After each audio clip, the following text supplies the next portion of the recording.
At first glance, it doesn't look like much. No flashy signs, no giant parking lots, no endless aisles screaming for your attention. But week after week, millions of Americans are walking into this unassuming store and walking out with something bigger than groceries. They're walking out with relief. Because while prices everywhere else keep creeping up, this place seems to be moving in the opposite direction. And without loud ads or big promises, it's quietly rewriting how Americans shop, spend, and even think about money. And to understand how a simple store pulled this off, we need to look at what's been happening to America outside its doors.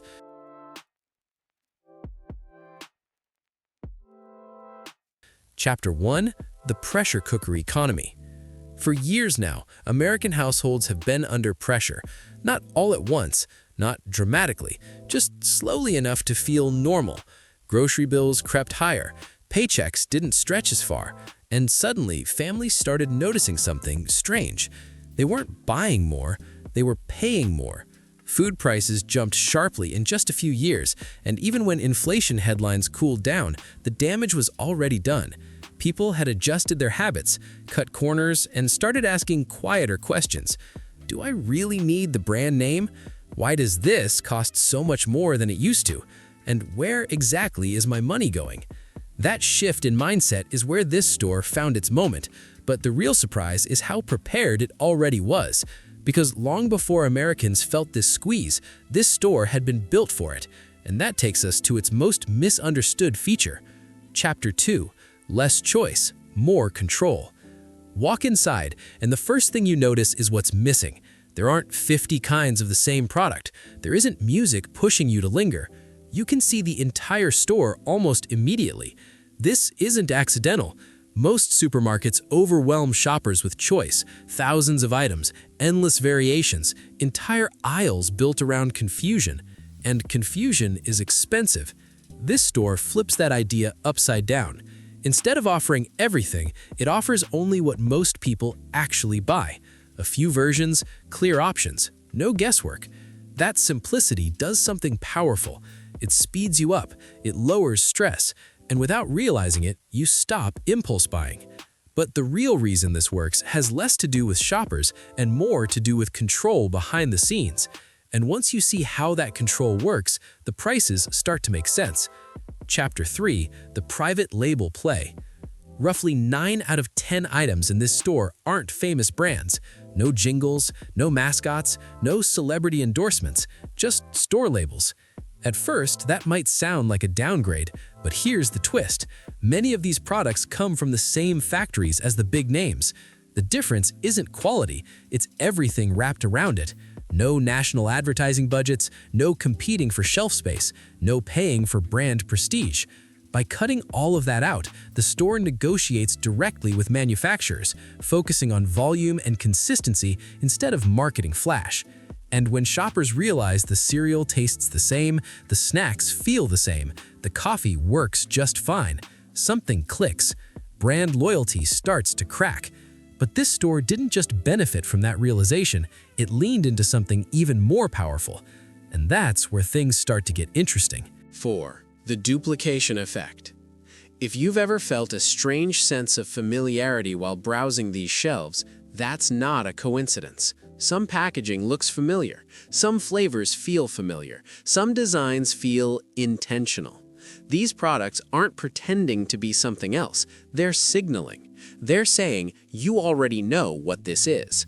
And for shoppers, that lowers the risk. You don't feel like you're experimenting, you feel like you're opting out of overpaying. This strategy works far beyond food. Beauty items, kitchen tools, household essentials. Products that normally feel out of reach suddenly land in a shopping cart without guilt. And as more shoppers realize they can trade down without sacrificing quality, something bigger starts happening across the entire market. Other retailers notice, and they start copying the copy. 5. The industry shift no one can ignore. This store isn't an outlier anymore. It's a signal. Across the country, store brands are taking up more space, not tucked away at the bottom shelves, but front and center. Retailers are pushing their own labels harder than ever because consumers are finally saying yes, and the numbers back it up. Private labels are growing faster than national brands. In some stores, they make up massive chunks of total sales. What used to be seen as a budget compromise is now framed as a smart choice. And here's the key difference. While other retailers are trying to pivot into this model, this store was built around it from day one, which means it doesn't have to juggle identity. It doesn't have to protect legacy brands. Everything it does feeds the same system, and that efficiency shows up everywhere. 6. Efficiency as a philosophy. This store runs lean. Smaller buildings, lower rent, less energy use. Products arrive and often go straight onto shelves in their shipping boxes. Staffing is tight but intentional. Every movement inside the store is measured, refined, and simplified. There's no deli counter, no massive bakery operation, no services that don't directly serve the core mission. That mission is simple: move essential goods at the lowest sustainable cost. And when you multiply that efficiency across thousands of locations, the impact becomes enormous. Nearly 1 billion visits a year, stores opening faster than competitors can react, a customer base that doesn't just shop but advocates, which leads to something no spreadsheet can fully explain. 7. The loyalty effect. This store doesn't rely on massive ad campaigns. It doesn't have to. Its customers do the marketing for it. Online communities, haul videos, memes, and shared discoveries turn everyday shopping into a small event, a hunt, a ritual. That organic enthusiasm creates trust. People don't feel sold to, they feel let in, and that emotional connection is hard to replicate, especially for massive corporations built on noise and excess. What started as a quiet discount model has become a cultural signal, a signal that Americans are rethinking value, and that brings us to the bigger picture. This store didn't change America overnight. It waited. It waited for prices to rise, for trust in brands to wobble, for people to care more about value than image. And when that moment arrived, it was already there. Not flashy, not loud, just efficient, consistent, and ready. In a country built on choice, it succeeded by offering less. In a culture obsessed with more, it won by doing enough. And whether shoppers realize it or not, every trip through those quiet aisles is shaping a new way of thinking about money, brands, and what really matters at the checkout.